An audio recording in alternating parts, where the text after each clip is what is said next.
Então, hoje nós vamos para a filosofia, não sei porquê, né? Colocaram aula de filosofia na sexta-feira, mas, enfim, você joga com as cartas que a vida lhe dá. Então, vamos de filosofia hoje, em que nós vamos estudar os pré-socráticos.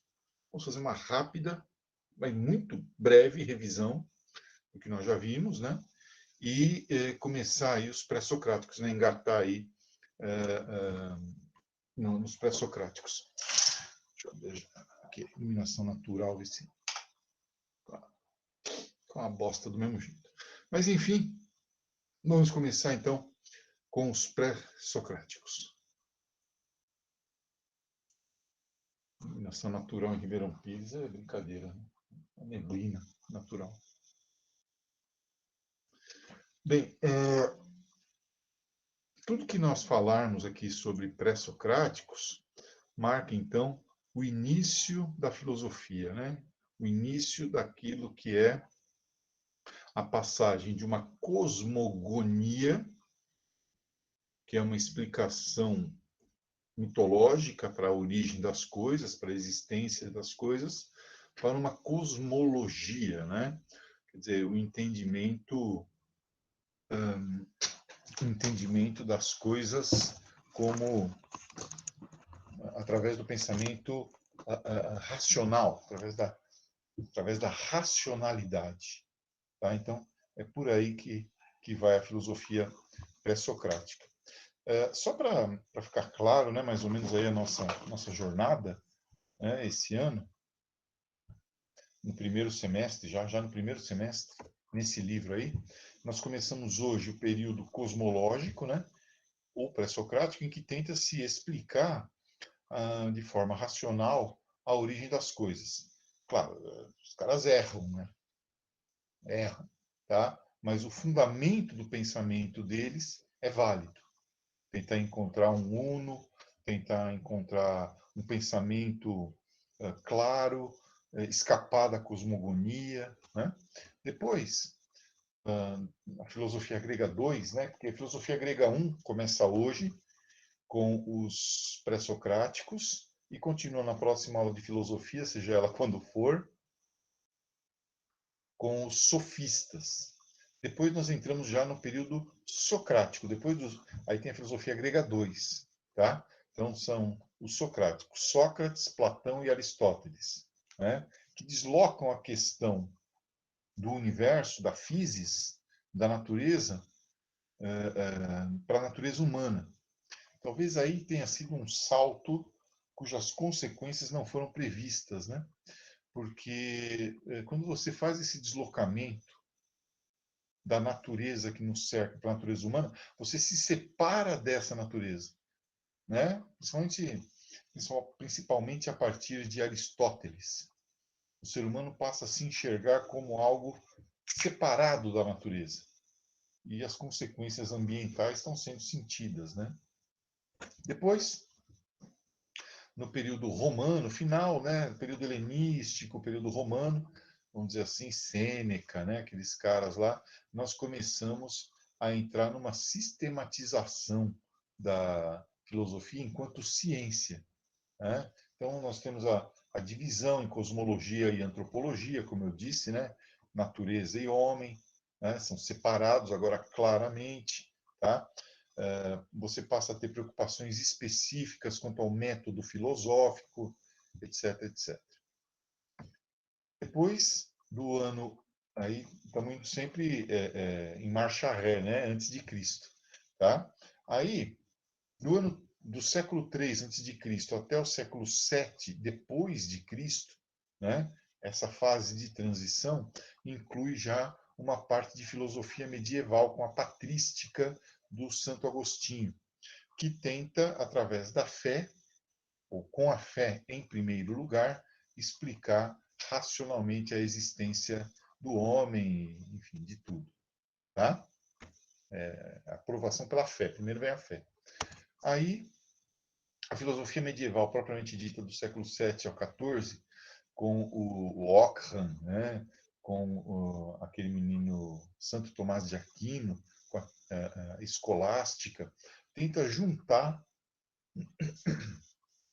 razão e fé, né? Razão e fé. Mostrar que não há uma contraposição entre razão e fé. E aí nós temos o nominalismo, tem uma série de elementos para a gente discutir depois.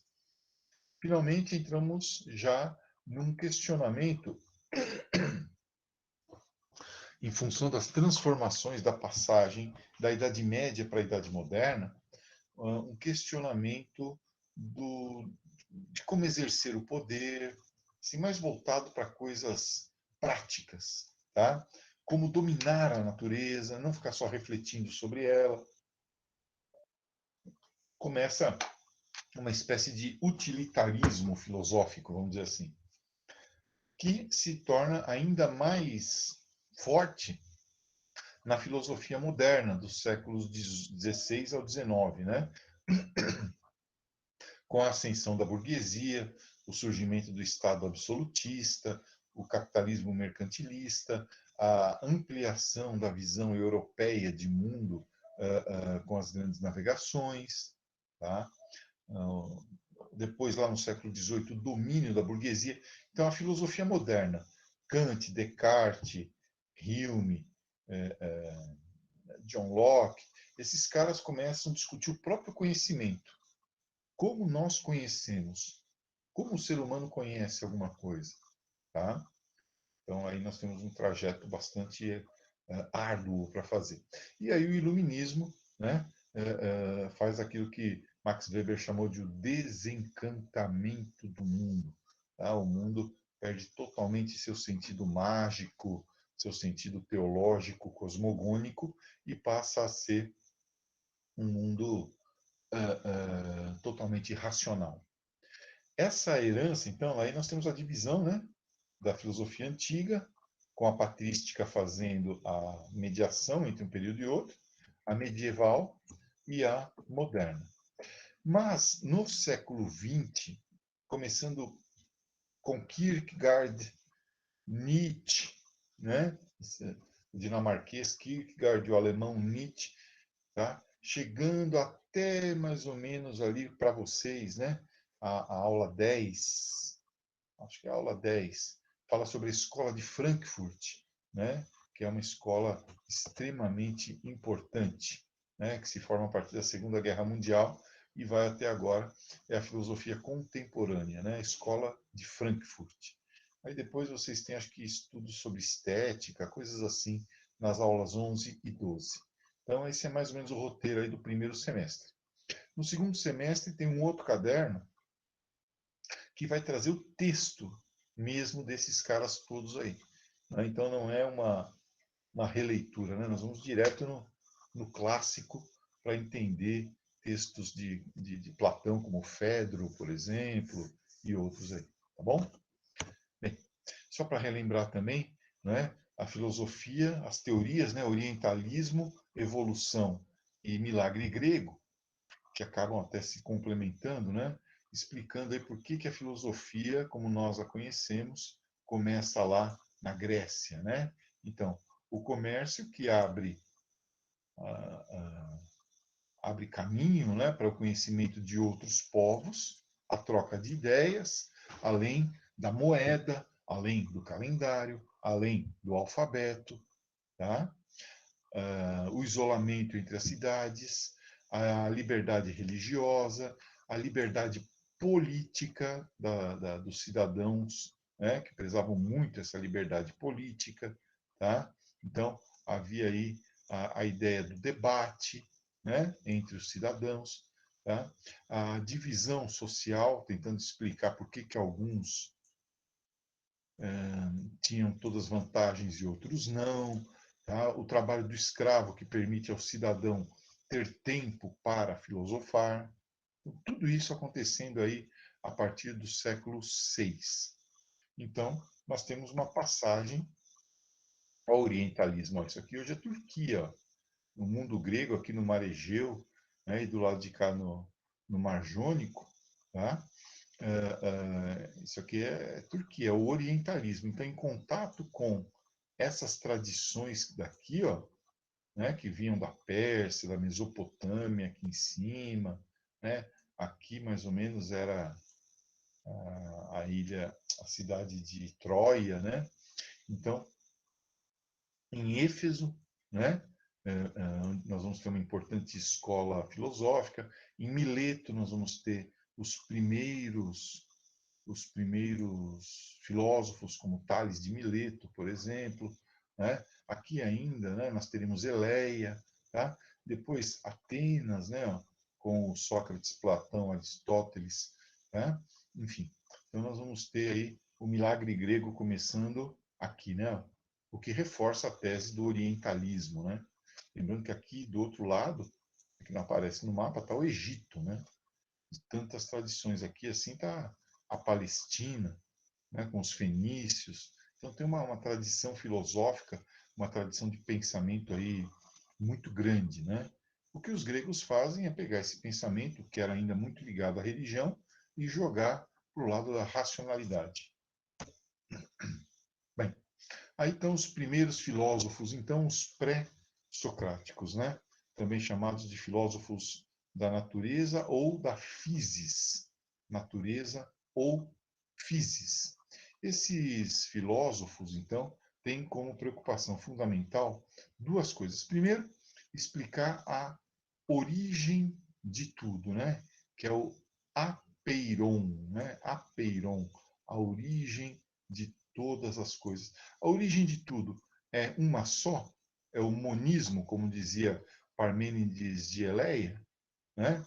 A origem de todas as coisas está nos números e nos deuses, como dizia Pitágoras de Samos, por exemplo, né?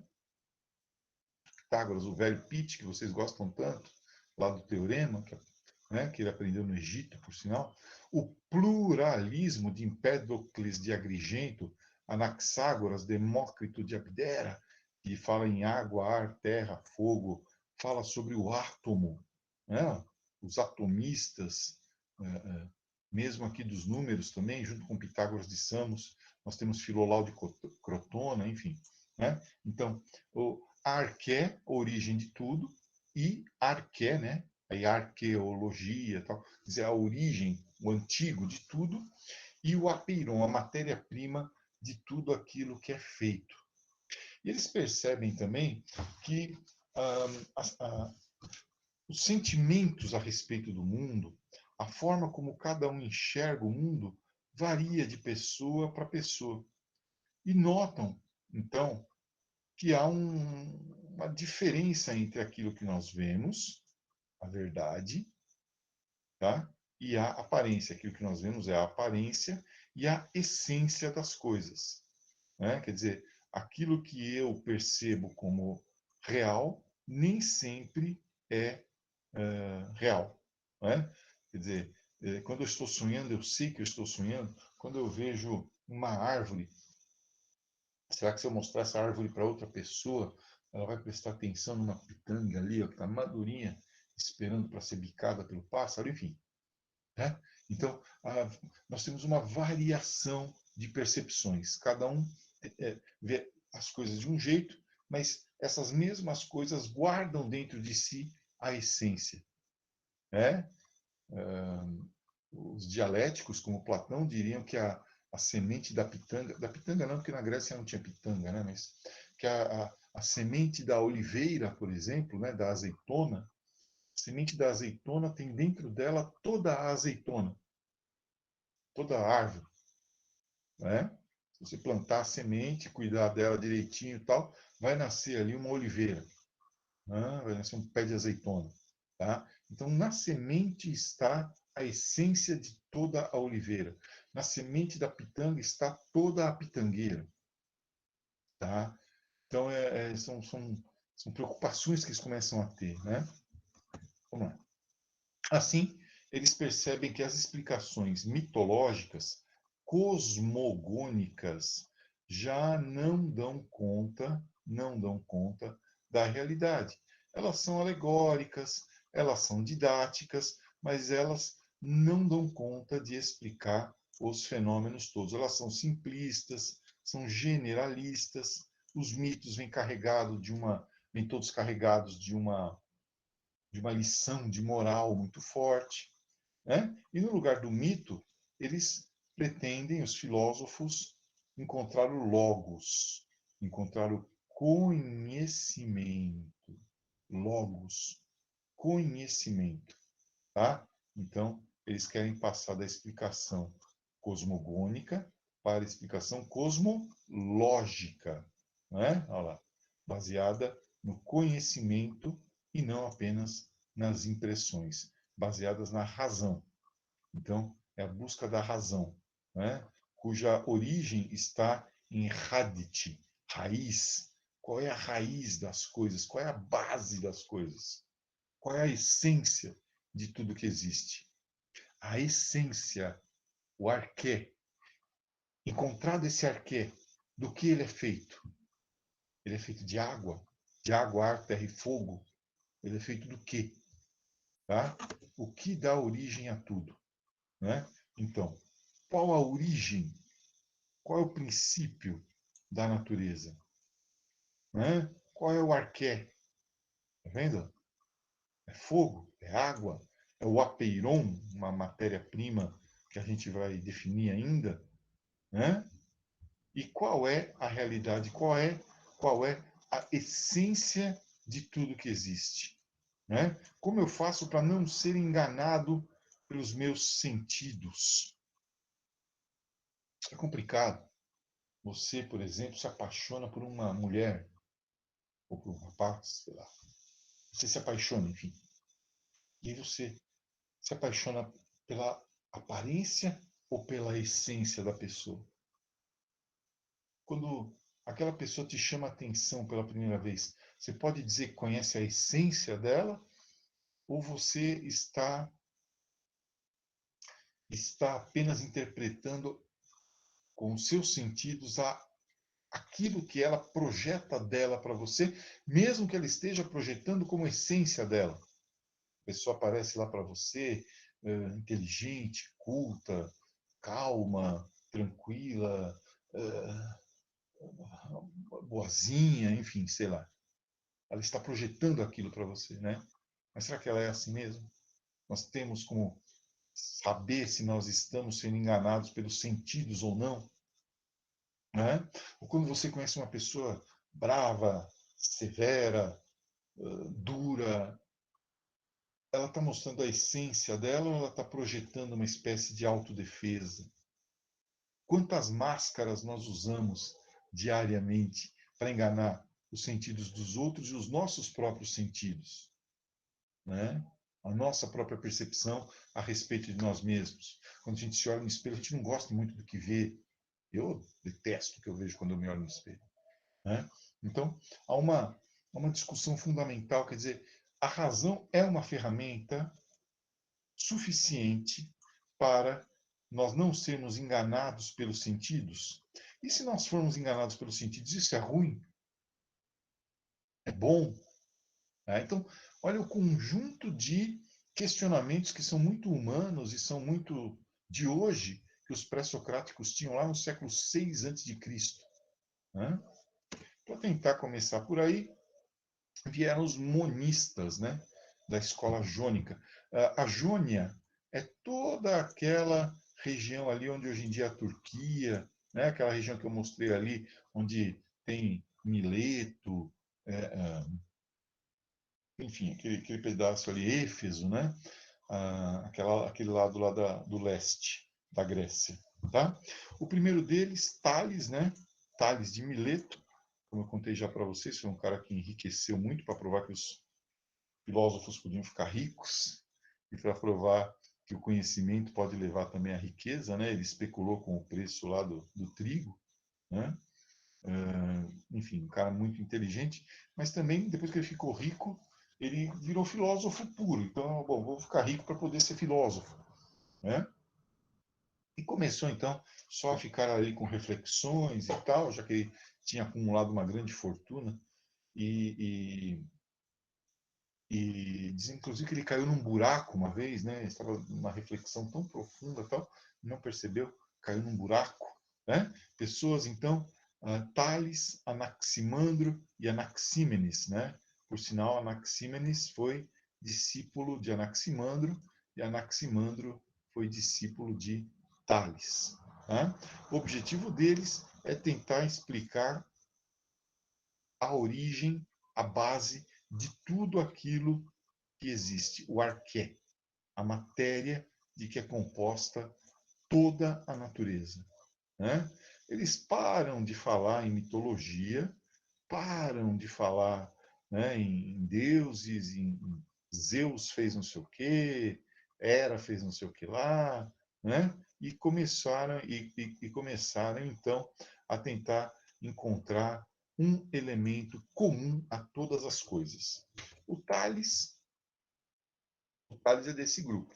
Depois vem a turma dos números aqui, né, que eu falei, né? Inclusive é muito louco isso, porque eles transformam a questão do número numa religião, baseados lá no orfismo, né?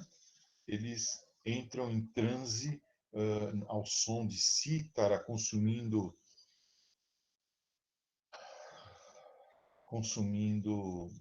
substâncias alucinógenas, né? E lá eles ficam falando sobre números.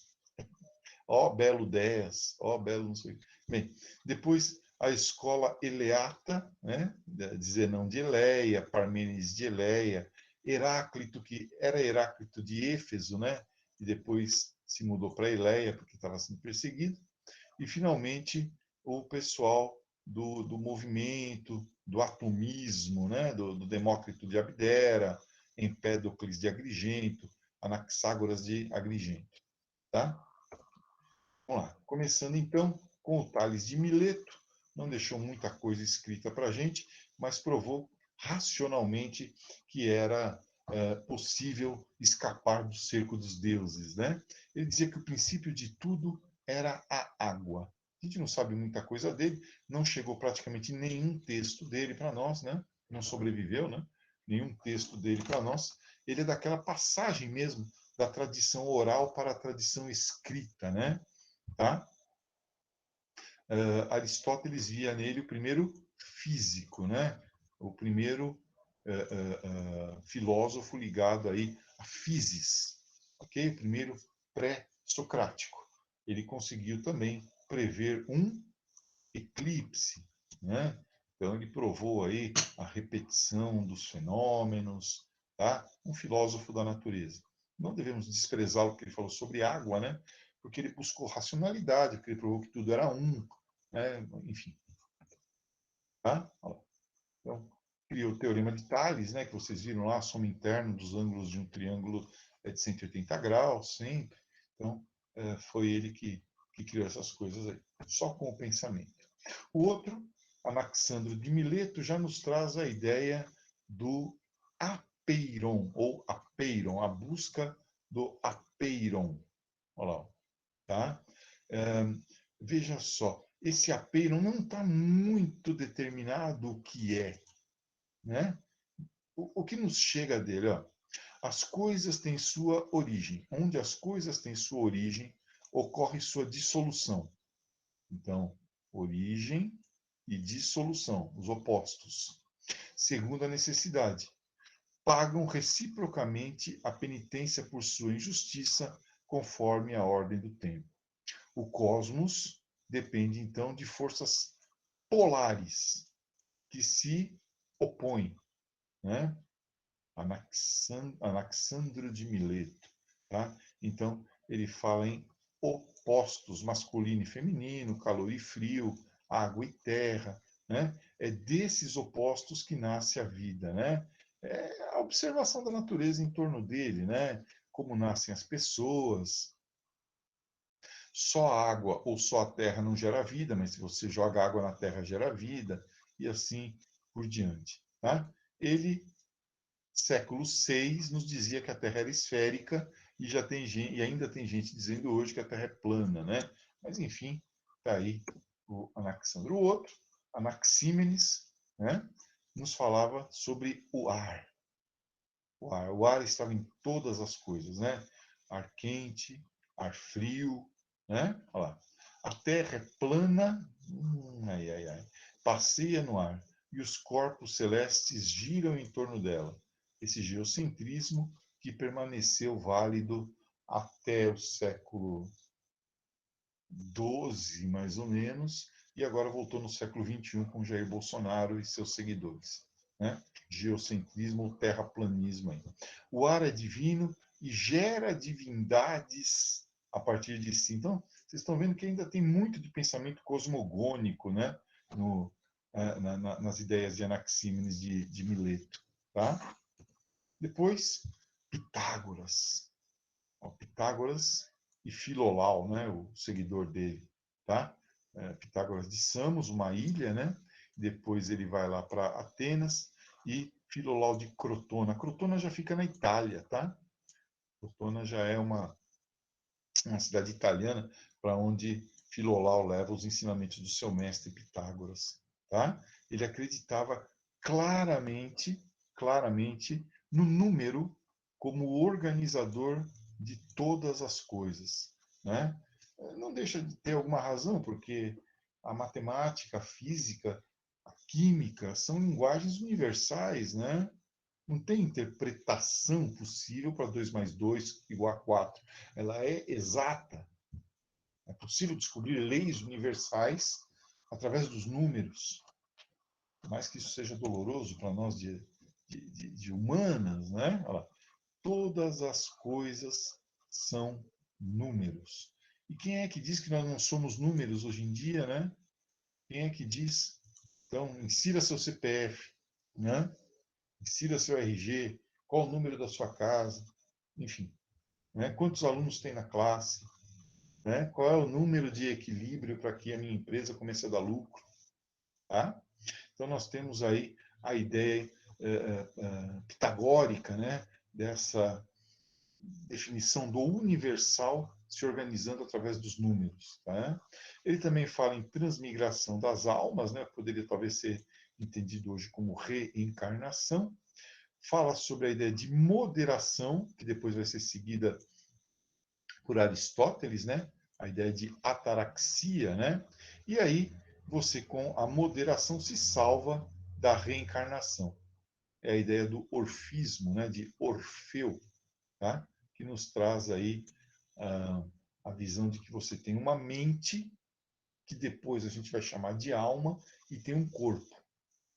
E quem deve comandar o corpo é a mente, certo? Muito bem. A famosa, o justo meio, ó, a medida, o justo meio entre os opostos, né? O metron. Essa é a ideia do Pitágoras de Samos. Ainda a escola pitagórica, né?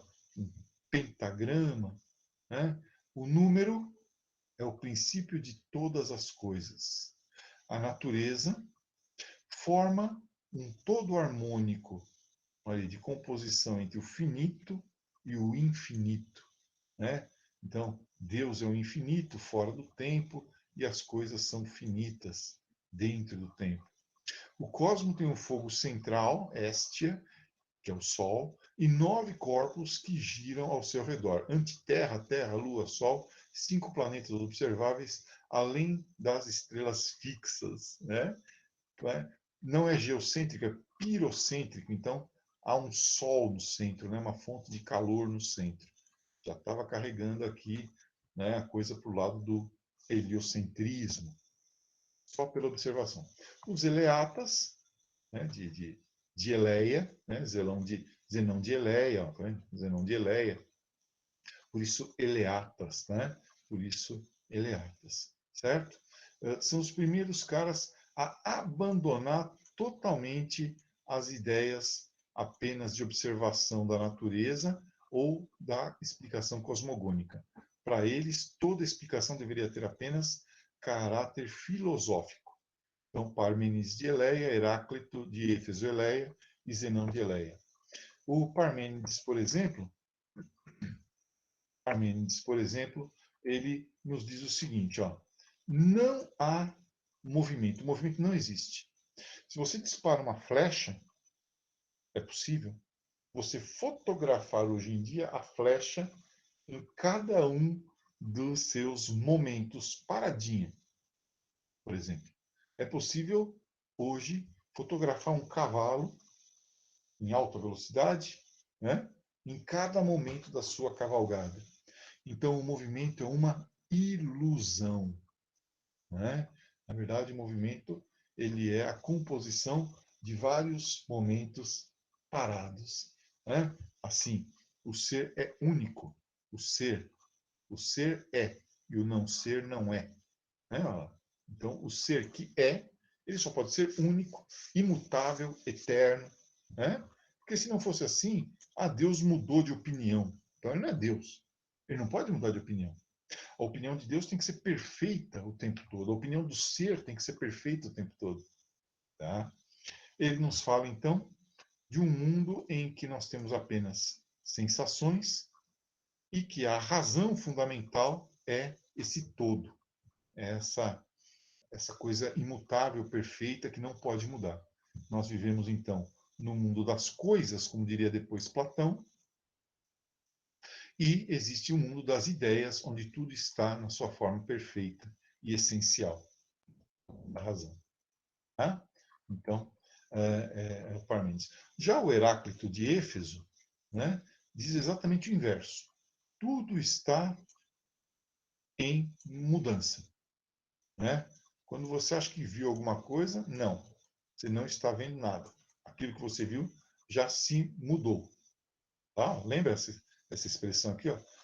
Não podemos nos banhar na água de um mesmo rio duas vezes. Porque quando você vai se banhar na segunda vez, a água não é a mesma, o cascalho que estava aqui está ali, e você também não é mais o mesmo. A essência de tudo é o fogo, que tudo transforma, que transforma o minério impuro em minério puro. Né? Fogo é a fonte da transformação. Zenão de Eleia nos fala lá sobre o famoso paradoxo da corrida entre Aquiles e a tartaruga, né? Em que Aquiles fica atrás da tartaruga. Se a corrida fosse pelo infinito, infinito grego, né? E a tartaruga fosse correr contra Aquiles, né? Os dois sendo o mesmo ponto, Aquiles ultrapassa imediatamente a tartaruga, Aquiles ultrapassa a tartaruga, só que como eles estão correndo no infinito, quando Aquiles correr, o que ele vai encontrar? A tartaruga na frente dele. Aí a tartaruga dá mais um passinho, aí Aquiles corre, quando ele vê, a tartaruga está na frente dele. Então, como é que faz, né? É um paradoxo, né? Aqui, ó, paradoxo de Aquiles e a tartaruga, né? Ele desenvolve aquela ideia que eu falei agora há pouco da flecha, né? A flecha em voo está a qualquer instante em repouso. Então, o movimento, aquilo que eu falei da fotografia, né? Na opinião do Zenão de Eleia, também verdadeiro. Tá? Bem, aí ele já fala num Deus único, né? Que tem que ser esférico. Por que Deus tem que ser esférico? Porque a esfera é a forma perfeita, na opinião dos gregos, né? Tem que ser um só, eterno, nem móvel, nem imóvel. Deus tem apenas que ser. Ele está na essência de todas as coisas que existem. E aí os plurais, né, para a gente acabar.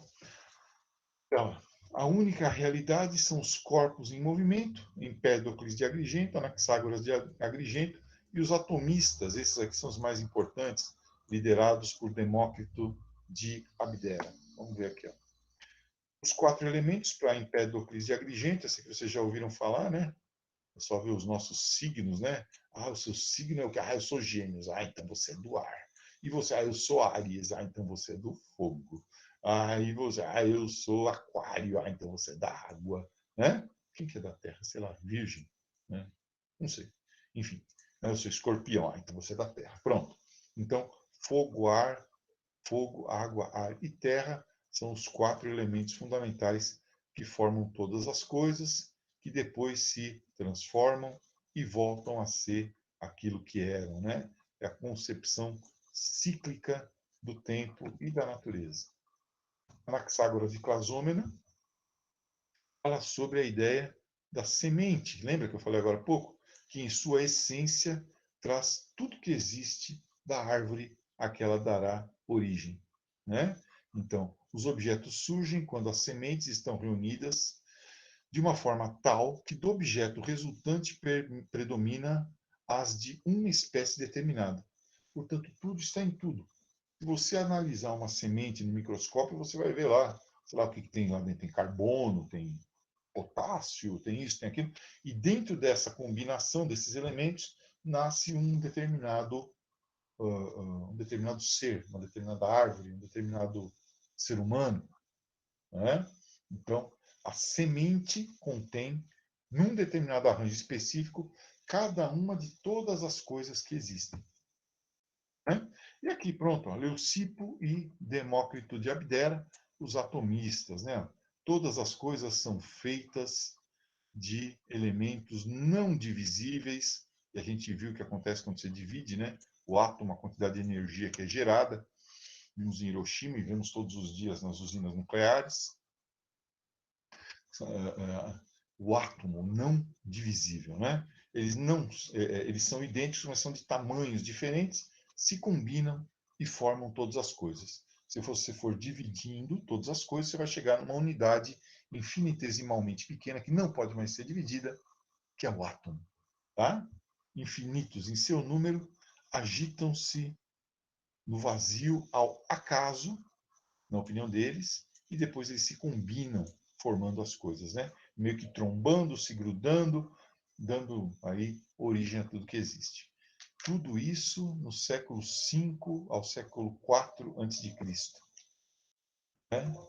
Os caras, sem nenhum instrumento tecnológico, chegavam a essas conclusões extraordinárias. Bem, daqui a 10 minutos nós começamos a nossa aula de geografia. A aula de geografia nós vamos ter hoje coordenadas geográficas e fuso horário, e aí eu já vou adiantar lá a quarta aula, né, que vai ser só correção de exercícios, a gente já faz nessa segunda aula também, vocês ficam com um tempinho mais livre, tá bom? Então daqui 10 minutinhos a gente se encontra para a aula de geografia. Tchau, tchau.